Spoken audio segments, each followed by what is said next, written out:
በዛሬው ፕሮግራማችን ደግሞ የሚጥል በሽታ ወይም ደግሞ ኤፒሌፕሲ ላይ አትኩሮታችንን እናደርጋለን።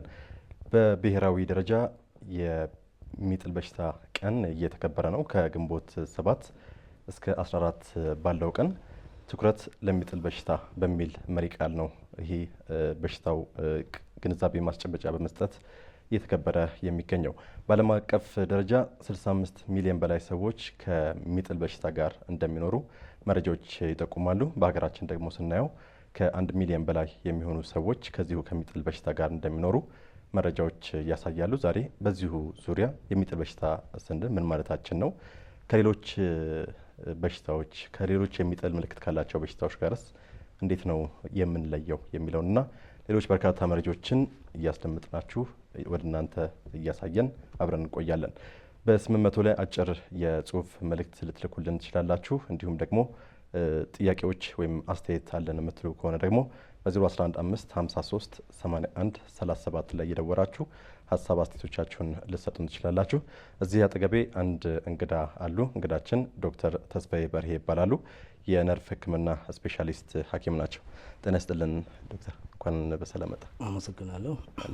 ዛሬ ስለሚጥል በሽታ ነው ልናወራ የተገናኘ ነውና በቅድሚያ የሚጥል በሽታ የሚለው ወይም ደግሞ በእንግሊዝኛው ኤፒሌፕሲ ይገልጸዋል ወይ ቃሉን በደንብ ይገልጸዋል ወይ ከምለው እንጀምር እስኪ። እሺ፣ አመሰግናለሁ። የሚጥል በሽታ የሚለው ቃል አጠቃላይ ኤፒሌፕሲ የሚለውን ቃል አይገልጸውም። በትክክል አመጣጡን የቃሉን አመጣጥ ባላቀውም ግን ኤፒሌፕሲ ማለት የሚጥል በሽታ ዝም ብሎ አንድ ሰው የቆመ ሰው በድንገት ሲወድቅ በማየት ስሙ ከዛ በኋላ የመጣ ይመስለኛል። ግን ኤፒሌፕሲ የሚለው ግን ከዛ ሰፋ ያለና የተለያዩ አይነት ምልክቶች ያሉት የህመም አይነት ነው። ስለዚህ የሚጥል በሽታ ምክንያቶቹ የተለያዩ ቢሆኑም የአእምሮ በድንገት መታወክ እና የአእምሮ ስራዎችን በድንገት መዛባት በዛ ምክንያት የሚመጣ የህመም ችግር ነው። ዋናው ምክንያቱም በአእምሮአችን ውስጥ ያሉ የተለያዩ የነርቭ ሴሎች የሚያደርጓቸው እንቅስቃሴዎች ወይም የኤሌክትሪካል አይነት እንቅስቃሴዎች ወይም ንዝረቶች ከሚገባው በላይ በሚሆንበት ሰዓት የሚመጣ የህመም አይነት ነው። ስለዚህ ለጥያቄ ትክክለኛ መልስ ለመስጠት የሚጥል በሽታ የሚለው እንደ አንድ የኤፒሌፕሲ ስም ምልክት ብቻ ነው እንጂ አጠቃላይ የሚጥል ኤፒሌፕሲ የሚለውን ቃል አይገልጸውም። ግን ምናልባት ለውይይታችን እንዲመቸን የሚጥል በሽታ የሚለውን ነገር አጠቃላይ ኤፒሌፕሲ በአእምሮ ድንገተኛ በአእምሮ መታወክ ምክንያት የሚመጣ በነርቮች ከሚገባ በላይ በሚያደርጉት የኤሌክትሪካል ንዝረት ምክንያት የሚመጣ ህመም አድርገን እንውሰደው እንጂ ቃሉ አጠቃላይ ኤፒሌፕሲ የሚለውን አይገልጸውም። ስለዚህ የሚጥል ብቻ ካልሆነ ሌሎችስ አብሮት የሚያሳዩት ምልክቶች አሉ ወይ ከመጣል ሌላ? ኤፒሌፕሲ በእንግሊዝኛው ወይም በሕክምናው ቃል ሁለት አይነት ቃሎች እንጠቀማለን። እያንዳንዱ ሰው በድንገት ሲወድቅ ወይም ድንገተኛ የሆነ የአእምሮ መታወክ ወይም ድንገተኛ የሆነ የነርቭ ሴሎች ኤሌክትሪካል ንዝረት አጋጥሞ ድንገተኛ የአእምሮ መታወክ ሲያጋጥም ሲዠር ወይም በአማርኛው ዞር ዞር የሚጥል እንለዋለን። እያንዳንዷን ሁኔታ የሚጥል እንለዋለን። ይሄ የሚጥል ህመም ሲደጋገም እና ምክንያቶቹ ደግሞ ማስወገድ የማይቻል ሲሆን ወይም የማይታወቅ ሲሆን ያኔ ኤፒሌፕሲ እንለዋለን። የዚህ ቃል አስፈላጊነቱ ወደ ኋላ እናወራዋለን።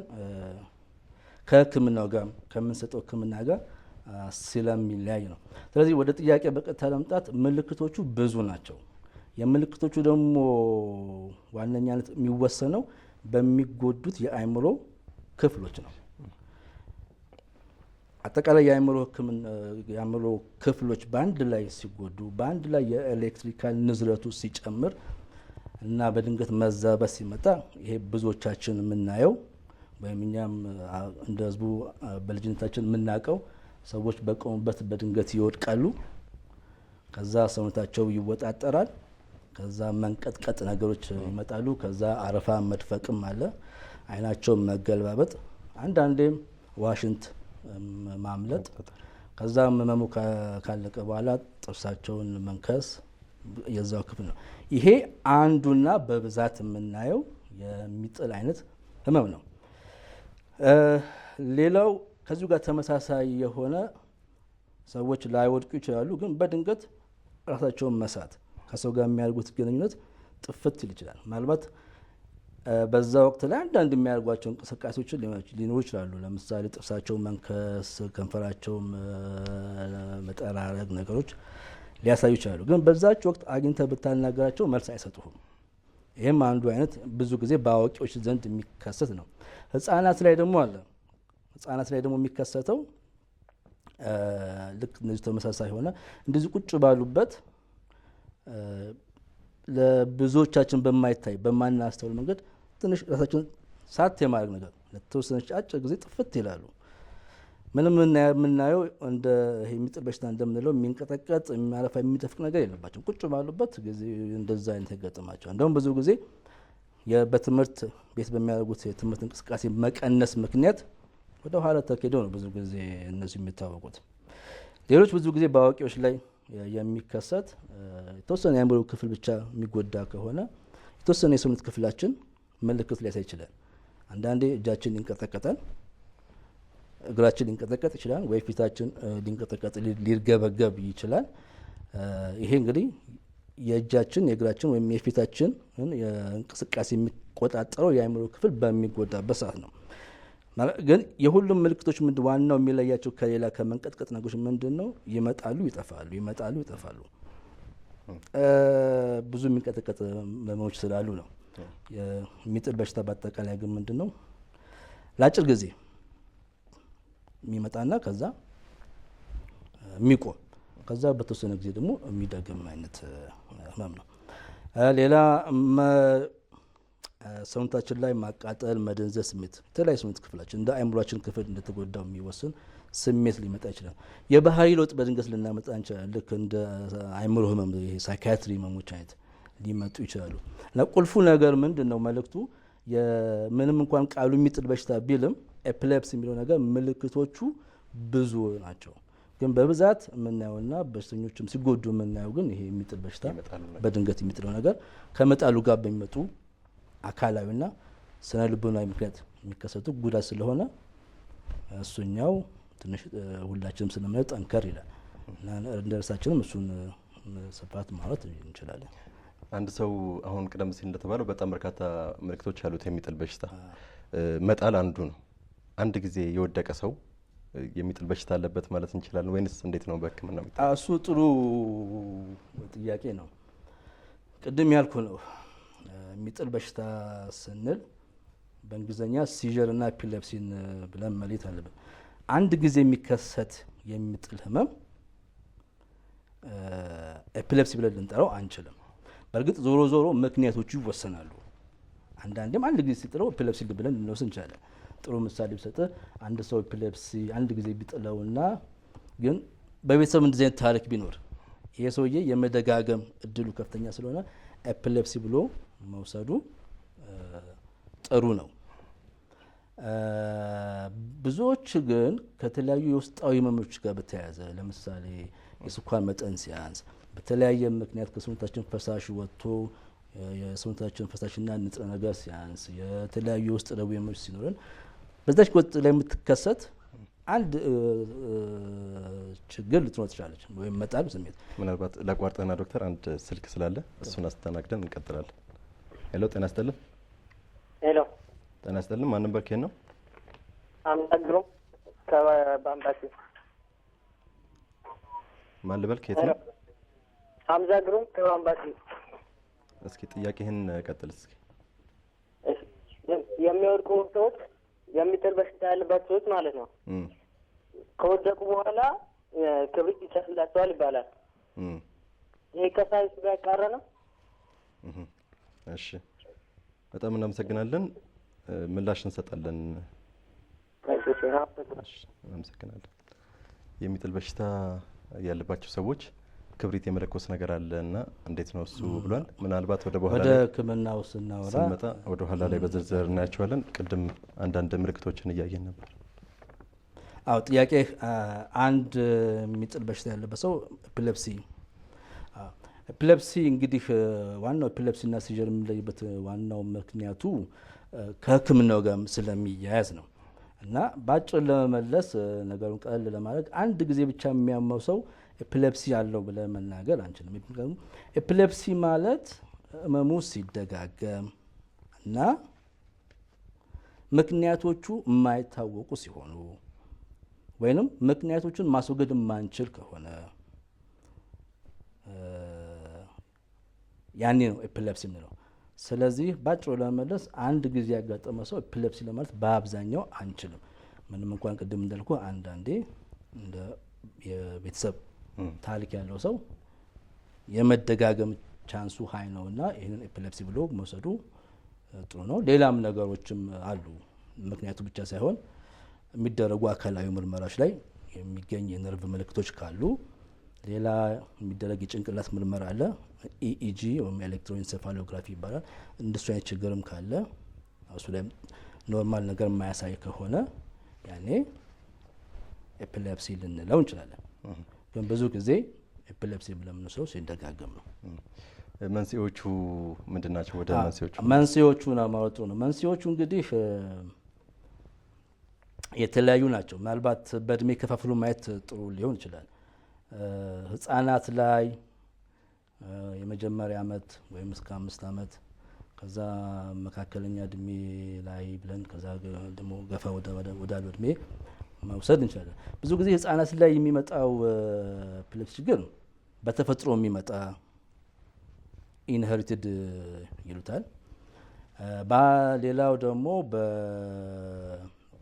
ምክንያቱም የማይታወቅም ሊሆን ይችላል። ግን ብዙ ጊዜ ልናስወግደውና ልናክመው የምንችል ምክንያት ከእርግዝና ጋር የተገናኘ ችግሮች፣ እናትየዋ እርጉዝ ሆና የሚያጋጥማት ህመምና የምትወስዳቸው የተለያዩ መድኃኒቶች ካሉ፣ ዋናው ደግሞ በምትወልድበት ሰዓት ሊገጥሙ የሚችሉ ከመውለድ ጋር የተያዙ ችግሮች፣ የምጥ መራዘም እና በወሊድ ላይ ሊደርስ የሚችል አንዳንድ አደጋ ካለ፣ ሌላው ህጻናቶች ከበድ ያለ ጭንቅላት አደጋ ከደረሰባቸው እና የተለያየ የአእምሮ ህመሞች እንደ አእምሮ ሽፋን ኢንፌክሽኖች ወይም ማጅራት ገትር እንደምንለው የተለያዩ ህመሞች መውሰድ እንችላለን። መካከለኛ እድሜ ላይም እነዚሁን መውሰድ እንችላለን። እንደ አእምሮ የጭንቅላት ከበድ ያሉ አደጋዎች፣ ኢንፌክሽኖች፣ የተለያዩ የማጅራት ኢንፌክሽኖች፣ አንዳንድ ከበድ ያሉ ሱሶችም ሊሆኑ ይችላሉ። አንዳንድ መጠጦች እና በጣም መጠጥ ሆኖ በድንገት የሚያቆም ሰው፣ አንዳንድ የተለያዩ መድኃኒቶች እንደ ምክንያት እና የተለያዩ የውስጥ ህመሞች ሊሆኑ ይችላሉ። እድሜያቸው ገፋ ወዳለው ስንገባ ደግሞ ከደም ዝውውር ጋር የሚገናኝ እንደ ስትሮክ አይነት፣ እንደ ጭንቅላት ቲዩመር አይነት። ቲዩመር ለነገሩ በመካከለኛ እድሜ ላይም ሊመጣ ይችላል። ከእድሜ ጋር የሚያያዝ የአእምሮ የእድሜ ለውጦች ዲጀነሬቲቭ ይሉታል በእንግሊዝኛው። እንደዛ ነገሮች እና የተለያዩ ኢንፌክሽኖች ሊያመጡ ይችላሉ። ብዙ ጊዜ እድሜያቸው ገፋ ካለ በኋላ የሚመጣ ነገሮች ምክንያት አላቸው። በልጅነትና በመካከለኛ ላይ ግን የተወሰኑ ክፍሎች ምክንያታቸው ላይታወቅ ይችላል። ግን በአብዛኛው የሚጥል ህመምን ሊያመጡ የሚችሉ ህመሞች ከዚህ ጋር የተያያዙ ናቸው። በአንድ ወቅት ከዚሁ በሚጥል በሽታ ላይ ፕሮግራም ስንሰራ አንድ ሰው አናግሬ ነበርና በተለይ የአረፋ መድፈቅ ጋር የተያያዘ በለሃጭ ወይም በአረፋ መድፈቅ ጋር ተያይዞ የሚተላለፍበት አጋጣሚ አለ ወይ? ይህን ጥያቄ በኋላ ላይ መልሱልኛል። አሁን አንድ ስልክ ስላለን እሱን እናስተናግድ። ሄሎ፣ ጤና ይስጥልን። ይሄ የሚጥል በሽታ ከዲፕሬሽን ጋር ይያያዛል ወይ? ዲፕሬሽን ይሄንን ሊያስከትል ይችላል ወይ? እሺ፣ አሁን ካወራ ነው አርስት ጋር ሄዳል። ምክንያት ሊጠይቁን። እሺ፣ ምላሽ እንሰጣለን። እሺ፣ መቀጠል ትችላለህ ዶክተር። ኦኬ፣ ምክንያት ነው ያወራው። ዲፕሬሽን ምክንያት አይሆንም። ግን ዲፕሬሽን ብዙ ጊዜ እንደዚህ የሚጥል በሽታ ያለባቸው ሰዎች ዲፕሬሽን ወደፊት በሂደት ሊኖራቸው ወይም ሊይዛቸው ይችላል እንጂ ዲፕሬሽን ምክንያት አይሆንም። ምናልባት ምክንያቶችን ስናወራ ቀስቃሽ ነገሮችን አብሮ ማውራት ጥሩ ነው። አንድ ኦልሬዲ ሲጀር ወይም ምንድን ነው ይሄ የሚጥል በሽታ ያለው ሰው የሚጥለው ስሜቱ እንዲመጣ የሚያደርጉ ምክንያቶች አሉ።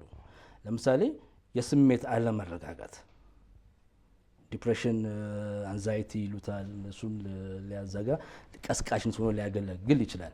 በቂ ረፍት አለማግኘት፣ በቂ እንቅልፍ አለማግኘት፣ ከአቅም በላይ ኤክሰርሳይሶችን መስራት፣ የተለያዩ ሱሶችን፣ አምጭ ነገሮችን መውሰድ፣ እንደዚህ የመሳሰሉ ነገሮች እና ይሄ ምንድን ነው መጨናነቅ፣ ስትረስ፣ እንደዚህ ነገሮች ምክንያት አይደሉም። ግን ኦልሬዲ የሚጥል ህመም ያለው ሰው እንደዚያ ስሜቱ ሲገቡ ስሜቱ ወይም ስሜቱ ይመጣል። እንደ ምክንያት ግን አንወስዳቸውም። ስለዚህ ጠያቂያችን ዲፕሬሽን ያሉት ቀስቃሽ ሊሆን ይችላል። አንድ ሁለት ደግሞ በረጅም ጊዜ የሚጥል ህመም ያላቸው ሰዎች የድብርት አይነት ስሜት በሂደት የማምጣት እድል አላቸው። ቅድም ያነሳሁት አንድ ጥያቄ ነበረ። ይሄ በምራቅ እሱ ነው እንግዲህ እኛ ጋር አንዱ ትልቁ ምናልባት ወደ ኋላ ሰፋ አድርገን እናወራ ይሆናል። ምንድነው አንድ ሰው የሚጥል ህመም አሞት እየጣለው ሳለ አንዱ ምልክት የሚሆነው አረፋ መጥፈቅ ነው። ስለዚህ አረፋውን ልንነካው የምንችለው እንግዲህ ሰውየውን በመርዳት ሂደት ላይ ነው። በአረፋ ግን አይተላለፍም፣ በንክኪ አይተላለፍም የሚጥል በሽታ። ወይም አብሮ በመኖር አብሮ በመብላት አብሮ በመተኛትም አይተላለፍም። ስለዚህ ጠያቂ ያለ ሰውዬ ያን ሰውዬ መርዳቱ ነው ጥሩ። በመርዳቱ እንደውም የውስጥ እርካታ ይገኛል እንጂ ረጁ ላይ ሰውየውን በመንካቱ ወይም በአጋጣሚ ምራቁን በመንካቱ የሚጥል ህመም በታምር አይዘው። ስለዚህ እንደዚህ አይነት አስተሳሰቦች መወገድ አለባቸው። አንዳንድ ጥሩ ያልሆኑ አመለካከቶች አሉ። ወደ በኋላ እንመለስባቸዋለን እነሱን። ሰዎች አሁን የሚጥል በሽታ አንዱ ምልክቱ የመውደቅ ነገር ነው ብለናልና ምናልባት ከመውደቃቸው በፊት ወደዛ ከመሄዳቸው በፊት ልናያቸው የምንችላቸው ምልክቶች አሉ ጥንቃቄ ለማድረግ? ቅድም የሚጥል በሽታ ስናወራ አይነቶቹን ስናወራ አይነቶቹ ብዙ ሊሆኑ ይችላሉ። ይሄ ቃሉ የሚጥል በሽታ ቅድም እንዳልነው አንድ ቃል ነው፣ የሚጥል ነገር ብቻ ነው የሚገልጸው። ግን ኤፒሌፕሲ የሚባለው መጣል ብቻ አይደለም፣ አንዱ የሚጥል በሽታ ምልክት ነች። እንደዚህ የሚጥላቸው ሰዎች ሁለት አይነት ኤፒሌፕሲዎች አሉ። አንዳንዶቹ ይሄ የሚወሰነው የትኛው የአእምሮ ክፍል ተጎዳ፣ ምን ያህሉ ተጎዳ በሚለው ነው። አብዛኛዎቹ በአንድ ጊዜ አጠቃላይ የአእምሮ ክፍላቸው የሚሰራው ተግባር ይዛባና ራሳቸውን ስተው ወድቀው ሰውነታቸውን መገተር፣ ከዛ መንቀጥቀጥ፣ ከዛ አረፋ መጥፈቅ ይመጣል። እነዚህ አይነት ሰዎች ምንም አይነት ምልክት አይኖራቸውም። እንደው በድንገት ባሉበት ቦታ ላይ መውደቅ ነው። በእርግጥ እዚህ ጋር አንድ ነገር ጨምርና መውደቅ ሲባል በቆሙበት ስለሚወድቁ የመጣል በሽታ አለን እንጂ ይሄው መጣል በሽታ ቁጭ ብለውም ሊያጋጥማቸው ይችላል። አንዳንድ ህመምተኞች እንደውም በተለምዶ ቁጭ ብዬ ሳናገራቸው መቼ ነው መጣል የጀመረው ስላቸው አይነ ጥሎኛ ያቅም ተኝቼ ነው የሚያጋጥም ያሉ። ብዙ ጊዜ እንደውም ተኝቶ ነው የሚያጋጥማቸው። እና ስለዚህ መጣል የሚለው ቃል ራሱ ያን በሽታ ራሱ የግድ ላይጥላቸው ይችላል፣ ካልቆሙ ማለት ነው። ተኝቶም ሊያጋጥማቸው ይችላል። ስለዚህ በአንድ ጊዜ የአእምሮ ክፍል የሚጎዳ ከሆነ ምንም አይነት ምልክት አያሳይም። በእርግጥ በሂደት በልምድ ሲደጋገም ጠቋሚ ምልክት በእንግሊዝኛ አውራ ይሉታል። እሱ ሳይሆን አንዳንድ ግልጽ አይሆን የሚሰማቸውን ስሜት አለ። በቃ ደበተኝ ይላሉ፣ እዚሁ ልቤ አካባቢ ቅርቅር አይለኝ ይላሉ። ይሄ ነገር ሲደጋገምባቸው እንደ ልምድ ይዙትና እንደ ምልክት ይዙታል። ስለዚህ እንደ ቅድመ ማስጠንቀቂያ ማለት ያስቸግራል። ግን ልክ እንደዚህ እንደሚጥል በሽታ አንድ የተወሰነ የአእምሮ ክፍል ይጎዳና ከዛ ቀጥሎ ሌላው የአእምሮ ክፍል የሚጎዳበት ጊዜ አለ። በዛ ጊዜ ከመውደቃቸው በፊት አንድ የተወሰነች ክፍል እጃቸውን መንቀጥቀጥ ሊሆን ይችላል፣ ፊታቸውን መንቀጥቀጥ ሊሆን ይችላል፣ እግራቸው ይንቀጠቀጥና ከዛ ራሳቸውን ስተው ወደ መውደቅ ይላሉ። እነዚህ ቅድመ ማስጠንቀቂያ ምልክት አለባቸው። ብዙ ጊዜ ሰዎች የሚያዩት ሲወድቁ ነው እንጂ ቅድሚያ የምትመጣው ምልክት አያዋትም። ስለዚህ አትታይም እንጂ በሽተኛው ግን በሂደት ሊለምዳት ይችላል። አይደለም ይሄንን ቅድም ገልጽ ያልሆነውን ይሄ ወይ ቅርቅር የሚለው ነገር ጭንቅ ነው የሚለው ስሜት በዛ እንትን ብለው ጥንቃቄ አድርገው ቁጭ ለማለት ይሞክራሉ እንዳያወርቁ። ግን አብዛኛው ግን የሚጥል በሽታ የምንለው ራስን የሚያስተው ግን የሚታወቅበት ቅድሚያ የሚሰጥ ማስጠንቀቂያ የለውም። እንዲሁ በድንገት ነው ባሉበት ቦታ ያ ነገር የሚከሰተው። ቆመው ከሆነ ይወድቃሉ፣ ቁጭ ብለው ከሆነ መንቀጥቀጡ ምን ማለቱ ይመጣል። እሺ ተመልካቾቻችን፣ ጤናው በቤት ሆነው የተከታተላችሁ የምትገኙት ዛሬ የሚጥል በሽታ ምንነት ላይ አስመልክቶ እዚህ አጠገባችን ዶክተር ተስፋዬ በርሄ ተገኝተው ማብራሪያ እየሰጡ ነው የሚገኙት። የነርቭ ሕክምና ስፔሻሊስት ሐኪም ናቸው። ታሪኩ ታዬ ደግሞ እዚህ ስቱዲዮ ሆኜ ከእናንተ ጋር ቆይታ አድርጋለሁ። በጣም በርካታ ጉዳዮችን እያነሳን እንቆያለን ከዶክተር ተስፋዬ ጋር። አሁን ልጠይቅ ያሰብኩት ጥያቄ በተለይም እንደዚህ የሚጥል በሽታ ያለባቸው ሰዎች በተለያየ ቦታ ላይ ሊወድቁ ይችላሉና ምን አይነት ጫናዎች ናቸው ያሉባቸው ታማሚዎች ላይ? እንግዲህ ጫና ስንል በሁለት መንገድ መውሰድ እንችላለን ለሚወድቁ ሰዎች። አንደኛው በግልጽ የሚታየን ነገር ሰዎች በድንገት ሳያስቡት ባሉበት ቦታ ሲወድቁ የሚደርስባቸው አካላዊ ጉዳት ነው። መጥፎ ቦታ ላይ መንገድ ላይ ቢወድቁ እሳት ላይ ሊወድቁ ይችላሉ፣ ውሃ ላይ ሊወድቁ ይችላሉ እና ከዛ በመውደቃቸው ምክንያት የሚመጣ አካላዊ ጉዳት በመደጋገም ከፍተኛ የአካላዊ ጫና ሊፈጥርባቸው ይችላል። ሌላው ያው እንደዚህ አይነት ህመም አንድ ሰው ሲያመው ራስ የሚያስል ነገር ሲያመው የስነ ልቦና ጫና ይፈጥራል። ቅድም ጠያቂያችን ያሉት የዲፕሬሽን የሚለው ነገር በተለይ ወጣቶች ላይ ወጣትነት እድሜ እንደዚህ አይነት ህመም ሲከሰትባቸው እና ፕላስ ደግሞ ስለ ህመሙ ያለውም ግንዛቤ አነስተኛም በመሆኑ የራስ ጫናን ይፈጥራል። ሌላው እና ዋናው ነገር ግን በህብረተሰቡ የሚደርሰው ጫና ነው። ህብረተሰቡ ለህመሙ የሰጠው ግንዛቤ እነሱ ላይ የሚያመጣው ነው። ህብረተሰቡ በእኛ ቤተሰብ ያለው አመለካከት ህመሙን እንደ አንድ አካላዊ ህመም መገንዘብ ሳይሆን ከሌላ ጋር ነው የሚገናኘው እና ታማሚዎችን እንደ በሽተኛ አለማቅረብ፣ መራቅ፣ አብሮ የሚኖር ሰው አብሮ ጥንድ የሆነ ሰው መራቅ፣ ከዛም አልፎ ከመስሪያ ቤትም እስከ ማባረር ድረስ የሚያደርስ ነገር ጫና ይመጣል። እንደ ልባቸው ሄደው መቀጠር የማይችሉ ለዛ ለቅጥሩ በቂ እውቀት እያላቸው ማለት ነው። ስለዚህ የስነ ልቦና ጫና በተለይ ከማህበራዊ የሚወጣው ጫና ጎላ ብሎ ይታያል። ስለዚህ የሚደርሰው ጫና ስነ ልቦናዊና አካላዊ ብለን ልንከፍለው እንችላለን። ከዚሁ ከሚጥል በሽታ ጋር ተያይዞ ያነጋገርናቸው ሰዎች ነበሩ በተለያዩ ቦታዎች ላይና የእነሱን ሀሳብ በተለያዩ ቦታዎች ላይ ሲወድቁ ያጋጠሟቸው ነገሮች ምንድን ናቸው የሚለውን እሱን ተከታትለን እንመጣለን። ስሜ እናቴ እውነቱ ይባላል። ከሚጥል በሽታ ጋር አብረን ነው የምንኖረው ልበል። መጀመሪያ ያወቅኩት ወደ 17 ዓመቴ ነበር፣ የመጀመሪያውን ስወድቅ ማለት ነው። ከዛ በኋላ ወደ ሕክምና ተቋም ቤተሰቦች ወስደውኝ በተደረገው ምርመራ ኮንፈርም አደረጉ ኤፒሌፕሲ እንዳለብኝ ማለት ነው። እኔ በዚህ ሀገር እስካሁን ወድቄ አላውቅም። ብዙ ህይወቴን የኖርኩት እንግሊዝ ሀገር ነው። በውጭ ሀገር ግን ወድቄ ብዙ ድራማዎች እና ኦፕሬሽኖች ያንን ተከትሎ ሆነዋል። በኢትዮጵያ ግን ተዘዋውሬ እንዳየሁት ከቀሩትም የሚጥል በሽታ ካለባቸው ጋር ስናወራ የምሰማ ምንድን ነው ክብሪት ማጨስ አንደኛው ነው፣ የተለመደ ነገር ነው። ወደ ክልል ደግሞ ስትሄድ አንዳንዱ ቢላዋ ሁሉ የማድረግ ባህል አለ።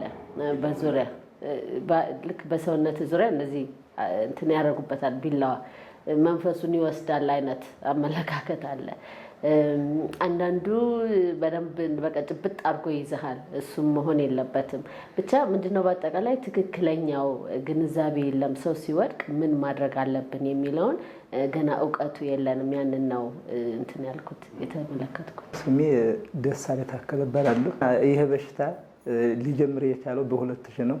በሽታው ከጀመረ 8 ዓመት ነው።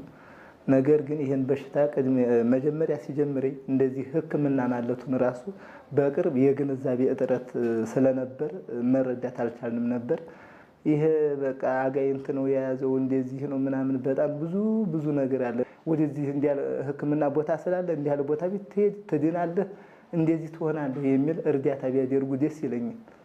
ስሜ መንበረ ጌራ ወርቅ እባላለሁ። የምኖረው አዲስ አበባ ነው። መቼ እንደጀመረኝ በእርግጠኝነት ሰዓቱን አናውቀውም። ግን ልጅ ሆኜ ጥርሴን በምነቅልበት ወቅት ነው ፌንት ያደረኩት። ግን እየቆየ ነው ከአመት ከ2 አመት በኋላ ነበር የሚጥለኝና ይሄ ነው ጊዜው ለማለት ይከብዳል። ያው ከልጅነቴ ጀምሮ ነው የጀመረ። በሚጥለኝ ሰዓት ስቼ ነው ራሴን የምወድቀው። ከዛ በኋላ ግን ያው ሲዘሩ ለ1 ሰዓትም ለ2 ሰዓትም ሊቆይ ይችላል። ምንም ራሴን አላውቅም። ከዛ ውጪ ብዙ ጊዜ እንትኔን ነክስ ነበር። ምላሴን የመግጠምና በጥርሴ መንከስ ነገር ነበርና ከዛ በኋላ የራስ ምታትና የጥርሴ ምላሴ መንከስ ለሳምንትም ለወርም ህመሙ ሊኖር ለእኔ እንኳን ያው በጓደኞቼ ወይ ያው አብረን በምንታከም ሰዎች የደረሰ ነገር ሊኖራል። እኔ ግን ብዙ ጊዜ የደረሰብኝ ምንድነው ምላሴን ስለምነክስ ምላሴንን ለማላቀቅ የሚያደርጉት ትግል ቤተሰብ ትንሽ ይጎዳይ ነበረ። ያው የኃይል ልቀት ስለሚኖርና ያን ያደርጋሉ። ብዙ ጊዜ ደግሞ ያው ወድቆ ሲያዩት ላለመንካትም 2 ደግሞ ክብሪት የመጫርና የማሽተት ነገር ለነሱ ያው የባሰ ያለችውን ኦክሲጅን ሲጨርሱ ሲዘሩ እንደገና እየባሰ እንደሚሄድ ነው ያን ያደርጋሉ። ብሔራዊ የሚጥል በሽታ ሳምንት እየተከበረ ስለሆነ እኛም የሚጥል በሽታን አስመልክቶ መረጃዎች እየሰጠናችሁ ነው የምንገኘው። እዚህ አጠገባችን ሰሎሜ ሰረቀ ብርሃን ትባላለች። በጎ ፈቃደኛ ናት። አንድ ሰው ሲወድቅ ምንድነው ማድረግ ያለብን የሚለውን እዚህ ዶክተርም ስላሉ ያሳዩልናል ማለት ነው። እሺ እንግዲህ ዋናው ነገር የምናደርገው ነገር የመተንፈሻው አካሉ እንዲረጋጋ ማድረግ ነው እና በትክክሉ መተንፈስ እንዲችል ነው። ምክንያቱም ራሱን ስለማያውቅ ምላሱም ወደ ኋላ ሄዶ የመተንፈሻ አካሉን ሊዘጋው ይችላል። ስለዚህ እንደዚህ በተኛበት እጁ ጥሉ ቦታ ነው ያለው። ይሄኛው ወደዚህ አምጥተን በስተኛው ወደ ጎን እናመጣለን። አንገቷን በደንብ እንድትነፍስ እንደዚህ እናደርጋለን። እጇን እንደዚህ ብትመጣ ትደግፋታለች። እግሯን እንዲመቻት እንደዚህ እናስተካክላለን። ስለዚህ በሽተኛውን ላይ ጊዜያችንን ቆመን ከምናየው ወይም ሌላ ክብሪት መጫ ጉሮሮ አፉን ለመያዝ ከመታገል በትክክል እንዲተነፍስ እንደዚህ ብናስቀምጠው ትልቅ እርዳታ አደረግነት ማለት ነው። ምክንያቱም በአብዛኛው በመተንፈስ ችግር በመታፈል ሌላ ጉዳት ሊደርስበት ስለሚችል ማለት ነው። ስለዚህ ወደ በኋላ ላይ በዝርዝር እንመጣባቸዋለን። እነዚህ ክብሪት መለኮስ ሌሎች ነገሮች አያስፈልጉም። እነሱ ነገሮች አያስፈልጉም። በጣም ነው የምናመሰግነው። እዚህ አጠገባችን በጎ ፈቃደኛ ናት። በተለይ የሚጥል በሽታ ሰዎች ሲያጋጥማቸው ምን ማድረግ አለባቸው የሚለው ልታሳየን ነው እዚህ የመጣቸውና እሷንም ከልብ እናመሰግናለን። ዶክተርንም እንዴት እንደሆነ ስላሳየህን ከልብ ነው የምናመሰግነው። ጤናው በቤቶ ዝግጅታችን አሁንም ቀጥሏል። አሁንም አንድ ተመልካች የስልክ መስመራችን ላይ ተገኝቷል። ሄሎ ጤና ይስጥልን። ሄሎ ጤና ይስጥልን። ሄሎ እግዚአብሔር ይመስገን። ጤና ይስጥልን። ማንም በልከኝ ነው? ሰለሞን ከአዳማ ነው። እሺ ሰማው ከአዳማ ከአዳማ። እሺ መቀጠል ይችላል። ጥያቄ መቀጠል ይችላለሁ? ይሄ ከባለቤቴ ጋር የተያያዘ ነው። ይሄን ነው የሚጥል የሚለውን ነገር ከ8 አመት በፊት ነበረ ጀመራት ብለን እና ከአንገት በላይ ኢሲጂ ነው ምናምን ተነሳ ነበረ። እዛ ውጤት ላይ የለም የሚል ነገር ነው የተጻፈው። እሺ ከዛ በኋላ ግን ያው በራስ እንትን በሌላ ሐኪም ጋር ሄደን ያው የግድ መጀመር አለባት መድኃኒቱ ስላለኝ ፌኖባር 100 ሚሊግራም በቀን 2 ጊዜ ጠዋትና ማታ ትወስዳለች። ይህን እየወሰደች ፌኖባር ጠዋትና ማታ ትወስዳለች። እሺ አሁን ወደ 8ኛ አመቷ ማለት ነው። አሁን ግን በዚህኛው በተከታታይ 2 አመት ውስጥ ምንም ነገር ማታ ማታ ነበር አልጋ ላይ ነው ስሜቱን የሚያሳያት። እሷ አታውቀውም፣ እኔ ነኝ የማውቀው። እና ግን አሁን እሷ አታውቀውም። በቀን ምንም ነገር የለም። ግን አሁን ይሄኛውን የምታደርጉትን አይነት እንቅስቃሴ የለም። አሁን ለምሳሌ በዚህ በኩል አስተኝቻት ሁኔታዎችን የመተንፈስ እንትኗን ማስተካከሉን ያው ቀድሜ የወሰድኩት ትምህርት ስለነበር ወስዶ አደርገዋለሁ። ነገር ግን አሁን በዚህ 2 አመት ውስጥ 100 ሚሊግራም በቀን 2 የሚወሰደች የለም። በእርግጥ ይሄ አሁን በፊት እየወሰደች መድኃኒቱን ያን ምልክት ያሳይ ነበር ማታ ማታ። አሁን በዚህ 2 አመት ግን ምንም ነገር በተከታታይ 2 አመት ውስጥ አንድም ጊዜ ይሄ ምልክት አልታየም። ስለዚህ አሁን ምንድነው መድኃኒቱን ለመቀነስ ወይም ደግሞ እንትኑን ለማድረግ ምን ማድረግ ነው የሚጠበቅብን? እሺ ምናልባት ዶክተር የምጠይቀው ጥያቄ ካለ መጠየቅ ትችላለህ። ያልበለዚያ እናሰናብት። ምክንያቱን ነግረው ይሆን? ለምን የመነሻው ምክንያት አይታወቅም። ምንም የመነሻው ምክንያት አሁን ባለቤቴ እድሜው 40 ነው። እሺ እድሜው 40 እኔ ብዬ የምጠራጠረው የለም። የምጠራጠረው ነገር ከምጥ ጋር በተያያዘ ይሄ ነገር ይከሰታል ብለው ያስባሉ? ከወሊድ ጋር ተያይዞ ይችላሉ? አዎ ማለት ስታምጥ ረጅም ሰዓት ብቻዋን ታምጥ ነበረ ከ3 ሰዓት በላይ። እሺ እናመሰግናለን። እሺ ሰማው ከአዳማ ምላሽ እንሰጣለን። እናመሰግናለን። እሺ አመሰግናለሁ።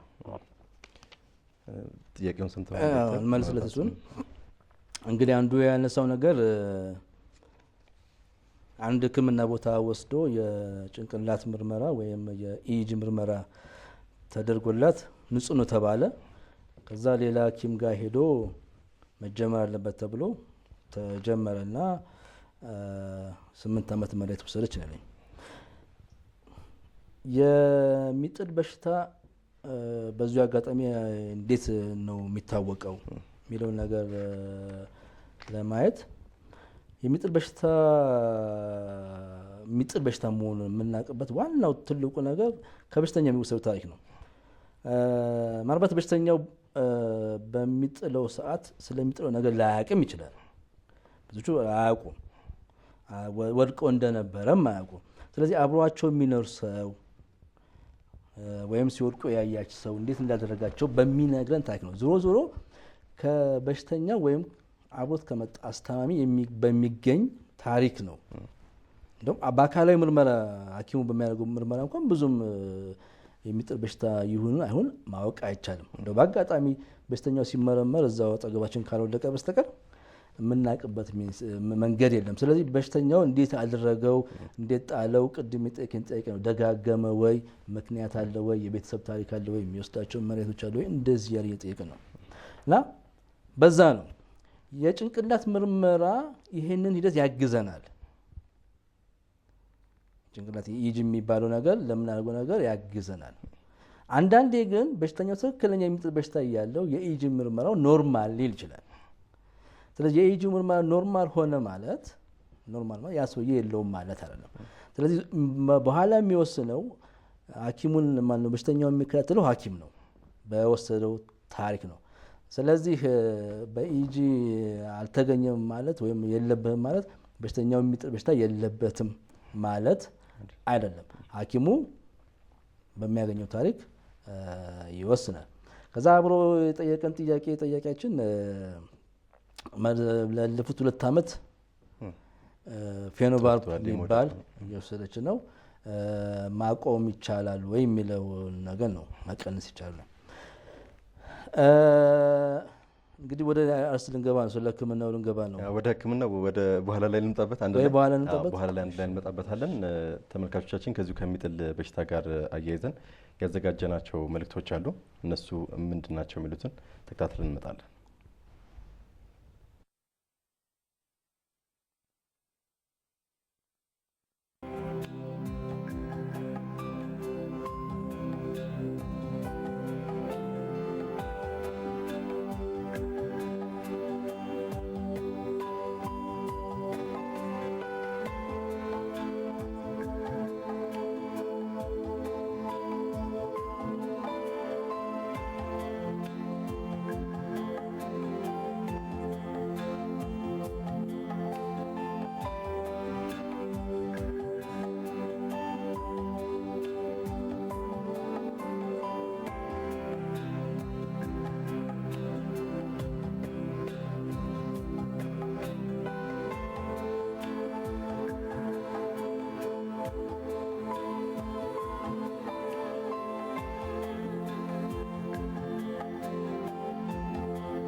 ተመልሰናል ተመልካቾቻችን። እንግዲህ የሚጥል በሽታን አስመልክቶ በጣም በርካታ መረጃዎችን እየሰጠናችሁ ነው። አሁንም አንድ ስልክ አለን። ሄሎ ጤና ይስጥልን። ሄሎ ጤና ማን ነበር? ከየት ነው? ስሜ አንተስ ይባላል። ዶክተርን መጠየቅ ፈልጌ ነበር። እሺ መቀጠል ትችላለሽ። የሚጥል በሽታ ከዘር ወደ ዘር ይተላለፋል?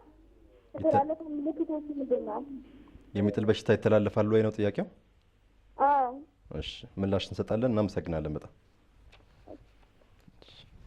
እንግዲህ ቅድም በትንሹም ቢሆን ነካ አድርገነዋል። የሚጥል በሽታ ይተላለፋሉ የሚል ጥያቄ ነው የጠየቀው። ወደ በኋላ ላይ እንመልሰዋለን።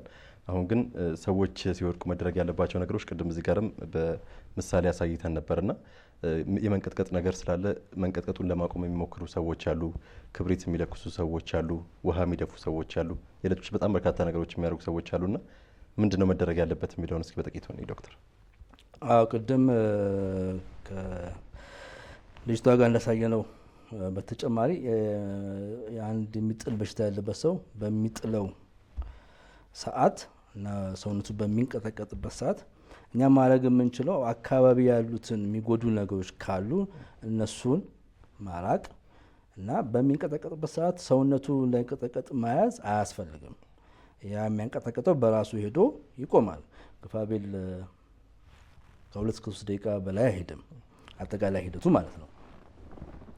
ከዛ በኋላ ከመንቀጥቀጡ የሰውነት እንቅስቃሴ አለፋ መጥፈቁ ካቆመ በኋላ ረዘም ላለ ጊዜ ራሱን ሳያቅ ሊቆይ ይችላል፣ እንደ እንቅልፍ ይመስል ነገር። ስለዚህ እሱን ነው ማስተካከል ያለብን። አካባቢው ጥሩ ካልሆነ ወደ ደህና ወደሆነ ቦታ ጥግ ማድረግ።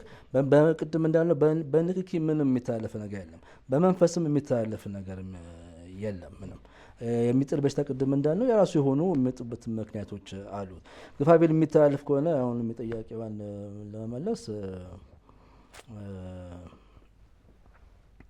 በቤተሰብ አንዱ በተፈጥሮ የሚሉ ነገር አንድ ቤተሰብ ካለው ሌላው የመያዝ ድል አለው። ከዛ ካለው በስተቀር በንኪ አብሮ በመኖር በመጋባት ምንም የሚተላለፍ ነገር የለም። ስለዚህ በሽተኛውን መርዳት እና ሴፍ ንጹህ ወደ ሆነ ቦታ ላይ ጠጋ ማድረግ ነው። ተለምዷዊ ነገሮች በዚሁ አጋጣሚ ክብሪት መጫሩ፣ ጥርሱን ቅድም አንድ ህመምተኛ እንደነገረችን አፉን መታገም ማለት ምንም ለበሽተኛው የሚጠቅመው የለም። በተለይ ጥርሱ እንዳይነክስ መታገሉ አብሮ ጥርሱም የአጠቃላይ የመቀጥቀጥ እና የመገተር አንዱ ክፍል ስለሆነ ጡንቻዎቹ ስለሚጠነክሩ በመጀመሪያ እኛ ለመክፈት በምናደርገው ጥረት ራሳችን እንጎዳ እንችላለን፣ በሽተኛው ላይም ጉዳት ልናደርስ እንችላለን። እነዚህ ነገሮች ብዙም አስፈላጊ አይደለም። ስለዚህ ጥሩ ቦታ ማድረግና የሚንቀጠቀጠው ነገር ይጨርስ፣ ከዛ አተነፋፈሱን ቅድም ባሳየው መንገድ እናስቀምጠው፣ ቢቻል ወደ ጥሩ ቦታ ወስደን ራሱን ረዘም ያለ ጊዜ የሚያርፍበት ቦታ ማስቀመጥ ጥሩ ነው። ምክንያቱም ራሱን ሳያቅ ከጨረሰ በኋላ ረዘም ያለ ጊዜ ስለሚቆይ ነው። ስለዚህ መንገድ ላይ ብናገኘው እንደዚህ አይነት እርዳታዎች ነው የምናደርገው። ጊዜ ክብሪት ለመፈለግ ጊዜ ከመውሰድ የማይጎዳበትን ነገሮች ወደ ጥላ ነገር መውሰድ እንኳን ባንችል ወደ ጥላ ቦታ አድርገን የሚያርፍበት ነገር ማዘጋጀት ጥሩ ነው። ወደ ሕክምናው እንምጣና ሕክምናው የሚጥል በሽታን ከማሻሻል አንጻር ምን ያህል ውጤታማ ሊሆን ይችላል? የሚጥል በሽታ አሁን አንዱ ግንዛቤኛ ሀገር በብዙ እንደምንሰማው የሚጥል በሽታ ከመንፈስ ጋር ስለሚያያዝ ከእምነት ጋር በተያያዘ ነገሮች ጋር ስለሚያያዝ የሚድን በሽታ አይደለም ነው የሚባለው። በእርግጥ የመዳን አለመዳን ስናይ አጠቃላይ መዳን ሲባል እንግዲህ መጥፋት ማለታችን ነው። ምንም ስሜቱ አለመኖር እንደ ምክንያቶቹ ይወሰናል። ግን የሚጥል በሽታ አንድ ሰው መጥቶ ይድናሉ ብሎ ቢጠይቅ መልሱ አሁን ቢያንስ ስሜቶች የሚጥሉትን ክስተቶች ኮንትሮል እንዳይመጡ ማድረግ ይቻላል። ለዚህ ሕክምና አለው፣ መድኃኒት አለው። መሰረታዊ ችግሩንም ካስተካከልን ማቆም ችግር አለው። ስለዚህ የሚጥል በሽታ እንደ ማንኛውም አይነት በሽታ ተቆጥሮ ወደ ሕክምና መጥቶ የሚሰጡ መድኃኒቶች አሉት። ያን መድኃኒት ደግሞ በአግባቡ ከወሰደ ህመሙ ስሜቱ ሊቆም ይችላል። ከተወሰነ ከ2 ከ3 አመታት በኋላ ደግሞ መድኃኒቱን የማቆም እድል አለው። ስለዚህ ሕክምናውን መከታተሉ ጥሩ ያው እና ሰላማዊ ኑሮ ለመኖር ያስችላል። አብዛኛው የኛ ህዝብ በዚህ ምክንያቱ ያው ከእምነት ጋር በተያያዘ ምክንያት ስለሚመጣ የከሌ ልጅ እርኩስ መንፈስ ስላለበት ስለሚባል አይደለም ወደ ሕክምና ቀርቶ ለጎረቤቱም እንኳን አያሳየውም። ግፋቢል ወደ እምነታዊ ቦታዎች ላይ ሄዶ እምነት ጋር የተያዘ እንትን ለማድረግ ነው። ምንም የእምነት ነገር ማድረግ ይቻላል እኮ መንፈሳዊ የእምነት ሁሉም ሰው በሃይማኖቱ የሚያደርገው ነገር ማድረግ ይቻላል። እሱ ችግር የለውም። አብሮ ሕክምናውን ማድረጉ ደግሞ አይከለክልም። ስለዚህ በሕክምና እምነቱን ሳይነካ ሕክምና ማድረግም ይቻላል። አድማጭ አለ፣ ተመልካች አለ እዚህ መስመራችን ላይ። ሄሎ ሄሎ ሄሎ ሄሎ፣ ጤና ይስጥልኝ። ማን ነበር? እሺ፣ አንድነት ነኝ ከጅማ። እሺ። እና ስለሚጥል በሽታ ለመጠየቅ ነበረ። እሺ፣ መቀጠል ትችላለሽ። እና ብዙ ጊዜ ወንድሜን የሚጥል በሽታ አለበት። ሄሎ፣ እየሰማ ነው፣ ቀጥል። እና ብዙ ጊዜ ክብሪት አሁን እንደማይፈቀድ ነው የሰማሁት በቴሌቪዥን። እና ብዙ ጊዜ እሱን ነበር እኛ የምንጠቀመው። ሄሎ፣ እሺ፣ እየሰማን ነው። አስተያየት ነው? አዎ። እና ከሱ የተሻለ አሁን ጫፏን ነበር የሰማሁት አሁን ቴሌቪዥን ስከፍት። እና ተያይዞ በዛ ማብራሪያ ቢሰጥበት ለማለት ነው። እሺ፣ በጣም እናመሰግናለን። ምላሽ ይሰጣል ማለት ነው። መድኃኒት ይወስዳል? መድኃኒት ጭራሽ አይወስድም? አይ አይጠጣም። ትንሽ በፊት ይጠጣ ነበር፣ አሁን አቁሟል። መድኃኒት አቁሟል? አዎ፣ አልፎ አልፎ በቆይታ ይነስበታል፣ ይጥለዋል። እሺ፣ እናመሰግናለን። ምላሽ እንሰጣለን። እሺ ዶክተር ምናልባት ሕክምናው እንግዲህ ክብሪት ያለው እኛ ጥቅም የለውም ነው። ምናልባት ቢደረግ የሚጎዳው ነገር ብዙም ላይኖር ይችላል። ግን ያው በእሱ ላይ ጊዜ ከምናባክን ሌላ መሰረታዊ ነገሮች እናድርግ ነው። ሕክምናውን በተመለከተ የተለያዩ መድኃኒቶች የሚሰጡ አለ። እንደ በሽተኛው ሁኔታ፣ እንደ ምክንያቱ ሁኔታ ምናልባት መጀመሪያ ልክ መድኃኒት እንደተጀመረለት ላይቆም ይችላል። መጀመሪያ መድኃኒት ሲጀመር ብዙ ጊዜ የሚደረገው ነገር ምንድነው? ከአነስተኛ መጠን ይጀመርና ቀስ በቀስ እየተጨመረ እንደ ህመሙ ሁኔታ ምን ያህል ህመሙ ቆሟል እንደሚለው እየተጨመረ ይሄዳል። ምናልባት አንድ መድኃኒት ካልሰራ ደግሞ እስከሚኬድበት ከፍተኛ መጠን ተኬዶ ካልቆመ ሌላ መድኃኒት ደግሞ ሊጨመር ይችላል። ስለዚህ ምን ማለት ነው? ባጭሩ በሽተኛው አንድ መድኃኒት ጀምሮ መጥፋት የለበትም። ወደ ሕክምና ተቋም እዛው ሕክምና የጀመረበት ቦታ እየመጣ ክትትል እያደረገ ስለ ህመሙ የተረዳ ቢመጣ አንደኛ ህመሙ ለመቆጣጠር ያመቻል።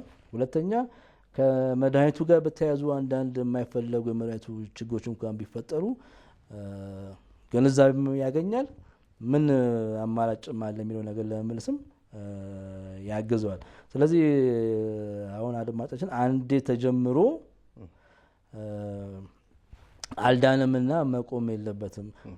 መድኃኒቱ መቀጠል አለበት። አንዳንዴ ደግሞ የሚያዘናጋው ምንድን ነው? መድኃኒት እንጀምርና ህመሙ ሊቆም ይችላል። ወይንም መድኃኒትም ሳንጀምር ዛሬ ጥልና የሚቀጥለው መጣ መቼ እንደሚሆን ላይ አይታወቅም። አሁን አንዱ የኤፒሌፕሲ ችግሩ ምንድን ነው? ዛሬ አንድ ሰው ከታመመ የሚቀጥለው መቼ እንደሚሆን አይታወቅም። የዛሬ ወር፣ የዛሬ 15 ቀን፣ የዛሬ 6 ወርም አመትም ሊያጋጥም ይችላል።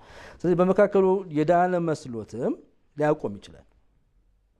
ምንም አልተሰማኝም እሱ አይደለም። አንዴ ከተጀመረ መቼ ማቆም እንዳለበት፣ መቼ መቀነስ እንዳለበት ከሐኪሙ ጋር እየተነጋገረ መቀጠል አለበት። ምክንያቱም የሕክምናው ዋናው ዓላማ እንዳይጥለው ማድረግ ነው። ስለዚህ አልጣለውም ማለት ድኗልና በዛው መጥፋቱ ብዙ ጊዜ የሚከሰተው ነገር አንዱ ምክንያት ደግሞ እሱ ነው። በተለያየ መልኩ ሰዎች ወድቀው ልናገኝ እንችላለን እና የሚጥል በሽታ እንዳለባቸው ለማወቅ እንደ ሰዎች ቢያደርጉ የሚባሉት ተብሎ የሚመከሩ ነገሮች አሉ። ቅድም እንዳልኩ ነው። አንድ ሰው ወድቆ ቅድም ወደ መጀመሪያው ቃል ይላል የሚጥል በሽታ ሲባል የግድ በእንግሊዝኛው ቃል ኤፒሌፕሲ ወይም እኛ ያው የአእምሮ ህመም እንደምለው እሱ ብቻ ላይሆን ይችላል። የተለያዩ ህመሞች ለምሳሌ ብዙ ጊዜ የምናገኘው ከልብ ጋር የተያያዘ ህመም ሊሆን ይችላል። ራሱ ከአእምሮ ጋር የተያያዘ ከደም ዝውውር ጋር ለምሳሌ አንድ ሰው በድንገት ይሄ የደም ዝውውር ወይም መዛባት ወይም ስትሮክ የሚባለው ካጋጠመው በድንገት ሊወርቅ ይችላል። ወይም የስኳር በሽተኛም ከሆነ የስኳር መጠኑ ካነሰ ሊወርቅ ይችላል። በተለያዩ ምክንያቶች አሉ። ግን ወድቆ የማየው ከሆነ ግን ያ ሰው በኤፒሌፕሲ ነው የጣለው በሌላ የጣለው ግን ምንም በተለይ ማንኛውም ግለሰብ ወድቆ አይቶት ማወቅ አይችልም። ያ በትክክለኛ ምክንያቱን ለማወቅ ሐኪም ጋር ሄዶ ተመርምሮ ታሪኩን የሚገኝ ከሆነ ተገኝቶ ምን አይነት ነው ከዚህ ቀደም ነበረበት የሚወስደው መሬት አለ ወይ የሚለው ነገር ተብሎ ሌላም ተጨማሪ አካላዊና የተለያዩ ምርመራዎች ተደርጎ የሚታወቀው ወድቆ ስላገኘው ነው ብቻ ኤፒሌፕሲ ነው ማለት ግን አይደለም። ብዙ ጊዜ ኤፒሌፕሲ ያው ሲወድቁ ያንቀጠቅጣቸዋል፣ አረፋ ይደፍቃሉ፣ ከዛ ሲነቁ ምላሳቸው ይነክሳሉ፣ ከዛ ረጅም ጊዜ አፋቸው ይነቃሉ። በጣም ደግሞ ወሳኙ ነገር ከወደቁ በኋላ ምን ሆንክ ብትለው ምን ሆንክ ነው የሚልህ አያውቁም። መውደቁም ብዙ ጊዜ አያውቁትም። ይሄ በሽተኛው እንግዲህ ካልናገርከው በኋላ የምታየው ነገር ነው፣ ወይም እዛው ሲወድቅ እችን ነገር ሲያደርጉ ነው። ዝም ብሎ ወድቆ ካገኘው ግን ኤፒሌፕሲ ነው ለማለት አስቸጋሪ ነው። የሚጥል በሽታ ያለበት ሰው አሁን የተለያዩ ተግባራት ላይ ሊሳተፍ ይችላል እና ከዚህ አንጻር እነዚህ ቦታዎች ላይ ጥንቃቄ ማድረግ አለበት የሚባሉ ቦታዎች አሉ። እንግዲህ ኤፒሌፕሲ እንግዲህ ስንል የህመሙ አይነት መውደቅ ብቻ ሳይሆን መውደቅ እና ራስን መሳት ነው።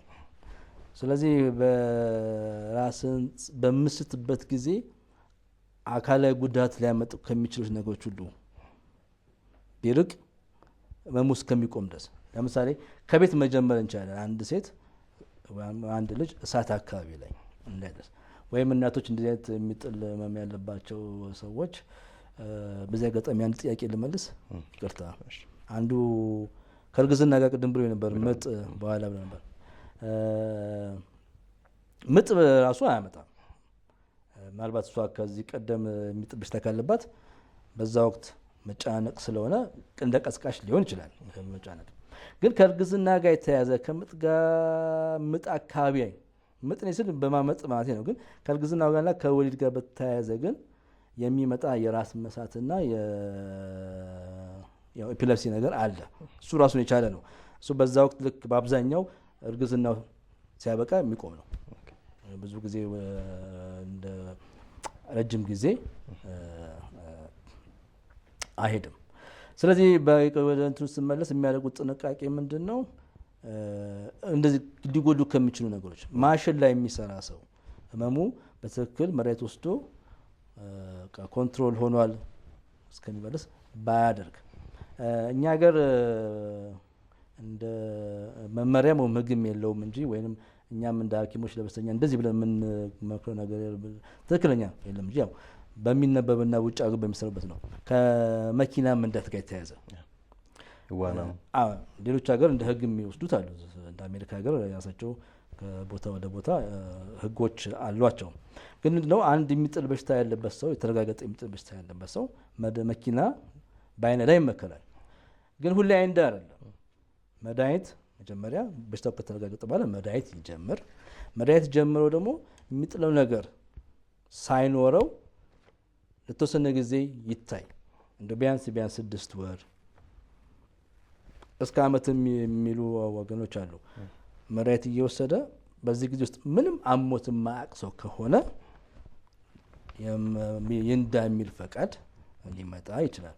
እና ብዙ አንዳንድ ሰዎች ግን እንዳለን ብለው የሚመጡ ሰዎች አሉ። ድፍረት አይደለም ይሄ፣ ትንሽ ግን የግንዛቤ እጥረት ነው ይመስለኝ። ምክንያቱም ቅድም እንዳልኩ አንዱ ምክንያታቸው ሊሆን የሚችለው የሚጥለው ህመም የሚመጣበት ጋፖች ናቸው።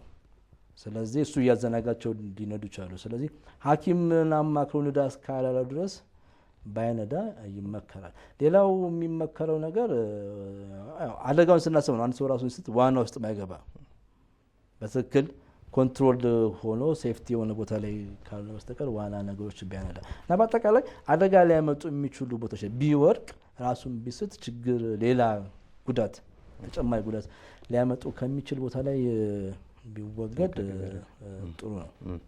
ወደ መጨረሻዎቹ ወደ ማጠቃለሉ እየመጣን ነው። በተለይ ከግንዛቤ ጋር ተያይዞ የሚነሱ ቀደም ሲል ያልናቸው ነገሮች አሉና ከዛው ጋር ተያይዞ ደግሞ ወደ ሕክምና ቦታ መጥተው ለውጥ ማምጣት እንደሚቻልም ስለተገለጸ እንደው ምን ቢያደርጉ ጥሩ ነው ቢለውን የማጠቃለያ ሀሳብ እናደርገዋለን። እንግዲህ የመጀመሪያው ነገር ሁላችንም ማወቅ የሚገባን ነገር የሚጥል በሽታ እንደ ማንኛውም የአካላችን ህመም አንድ የአእምሮ ህመም ነው። ልባችንን፣ ሳንባችንን በተለያየ ምክንያት እንደሚያማን ሁሉ አእምሯችንን በተለያየ ምክንያት ያማል እንጂ ከሰይጣናዊ ከመንፈስ ጋር የተያያዘ ነገር አይደለም። ስለዚህ አንድ የታመሰው በመንፈስ ወደ አንዱ ጋር አጋንንት የሚያጋባው ነገር የለም። እሱ የመጀመሪያው ነገር። ምክንያት የተለያየ እንደ ማንኛውም ህመም የተለያየ ምክንያት አለው። እንደ ማንኛውም አይነት ህመም ደግሞ ሕክምና ቦታ ሄዶ ምርመራ ተደርጎለት በሽታው ታውቆ መድኃኒት መጀመር ይችላል። መድኃኒት ከወሰደ ደግሞ ህመሙ መሻሻልና ጥሩ ኑሮ መኖር ይችላል። ሌላው ማንኛውም የሚጥል በሽታ ያለበት ሰው ህመሙን ታክሞ የሚጥለው ነገር በቁጥር ከዋለ እንደ ማንኛውም ሰው የሚፈልገው ዓላማውን ማሳካት ይችላል። ተምሮ የሚፈልገው ዓላማ መድረስ ይችላል። ለማንኛውም ሰው ቤተሰብ መመስረት ይችላል። እውቀቱ እስከፈቀደለት የሚችለውን ስራ ሁሉ መስራት ይችላል። ትልቅ ሰው ብዙ ሰዎች አሉ የሚጥል በሽታ መኖራቸው ቅድም እንደነገሩህ ስለ ህመማቸውን መጽሐፍ ጽፈው ሌሎችን ማስተማሪያ ናቸው እና ያ ህመም መደረጉ መታመሙ ከምንም ነገር አያግድም እስከታከም ነው ድረስ እና ህብረተሰቡ እንደ ማንኛውም የስኳር በሽተኛ የደም ግፊት በሽተኛ እንደማያገለው ሁሉ የሚጥል በሽታ ያለበትም ሰው ምንም የተለየ ነገር የለም። ወይም የዛ የሚጥል ሰው ቤተሰቦች ከአጋንንት ጋር ያለባቸው ሰዎች አይደሉም እና የተለየ አይንም ማየት አያስፈልግም፣ የተለየ እንክብካቤ አያስፈልገውም። ጀስት ሲያማቸው ወይም ሲወድቁ ማድረግ የሚገባው ማድረግ ነው እንጂ የሚጥል በሽታ ስላለባቸው ሹሩ የሚባል ነገር ምንም ነገር የለውም እና እንደዚህ አይነት አስተሳሰቦች ቢለወጡና ብዙዎች ታማሚዎች ቤታቸው ነው ያሉት ወደ ሕክምና አልመጡም እና ህዝቡ የናቁ ወደ ባለው አካባቢ ሕክምና መጥቶ ሕክምና የሚያገኙበትን መንገድ ቢያደርግ የተሻለ ህይወት እንዲመሩ ያደርጋል የሚል እምነት አለኝ። በጣም እናመሰግናለን። ተመልካቾቻችን እዚህ ስቱዲዮአችን ዶክተር ተስፋዬ በርሄ የነርቭ ህክምና ስፔሻሊስት ሐኪም ናቸው። የሚጥል በሽታ ምን ማለት ነው፣ ከሌሎች በሽታዎችስ ጋር ያለው ቁርኝት ምን ይመስላል የሚለውና በጣም በርካታ ጉዳዮችን ስናነሳ እዚህ ስቱዲዮ ቆይተናል። ዶክተር ተስፋዬን ከልብ ነው የማመሰግነው። እንዲሁም ተመልካቾቻችን አብራችሁን ስለቆያችሁ ከልብ እናመሰግናለን። ታሪኩ ታዬ ከባልደረቦቼ ጋር በጋራ በመሆን እዚህ ስቱዲዮ ለአንድ ሰዓት አብሬያችሁ ቆይቻለሁ። ስለነበረን ቆይታ እጅግ አድርጌ አመሰግናለሁ። መልካም ቀን።